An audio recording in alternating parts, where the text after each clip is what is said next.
Subscribe my channel and press the bell icon. अस्सलाम वालेकुम viewers, कैसे हैं आप? उम्मीद खैरियत से होंगे।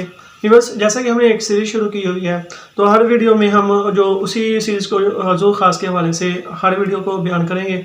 तो आज की इस वीडियो में हम अज़ू ख़ास का जो इलाज है वो बज़रिया पोटली करेंगे। कमज़ोर अज़ू ख़ास को बैरूनी तौर पर ताकत देने के लिए इलाज बज़रिया पोटली भी किया जा सकता है। इसमें हम 2-3 नुस्खे आपसे आज शेयर करेंगे। आप इलाज पोटली के ज़रिए अगर आप इलाज करते हैं तो काफ़ी कारआमद होगा। पहला नुस्खा सुन लें। सूंढ लेनी है आपने 100 ग्राम नीम कोफ्ता हो। मलमल के साफ़ कपड़े की 2 पोटलियाँ बना लें। भेड़ के दूध को आग पर रखकर गर्म करें और पोटली इस दूध में बारी बारी डालकर गर्म करके कज़ीब यानी काला तनासर और उसके इर्द गिर्द टकोर करें। सुबह शाम आधा घंटा ये अमल 1 हफ्ते तक आपने करना है। इसका ये फ़ायदा होगा, अज़ू ख़ास की कमज़ोरी को बेहद फ़ायदा होता है। अब आते हैं दूसरे नुस्खे की तरफ। तिल स्याह और अरके प्याज लेना है। तिल स्याह आपने 10 तोला लेना है और अरके प्याज हस्बे मामूल।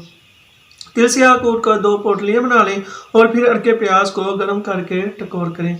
इसका भी वही फ़ायदा होगा जो साबका नुस्खे में हमने फ़ायदा लिया है, सूंड वाले नुस्खे में। और एक और नुस्खा हमारे पास, कीमा बकरा या भैंस, वो आपने 1 पाव ले लेना है। नमक ले लेना है, खाने वाला नमक होता है, वो आपने 30 ग्राम ले लेना है।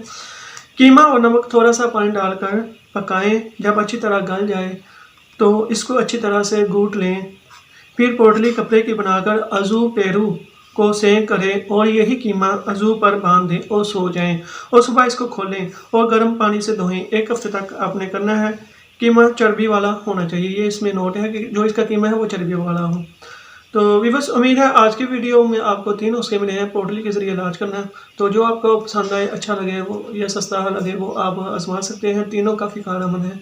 तो व्यूअर्स, उम्मीद है आज की वीडियो भी आपको पसंद आई होगी। मिलते हैं नेक्स्ट वीडियो में, तब तक दुआ में लाजमी याद रखिए। जज़ाकल्लाह खैर।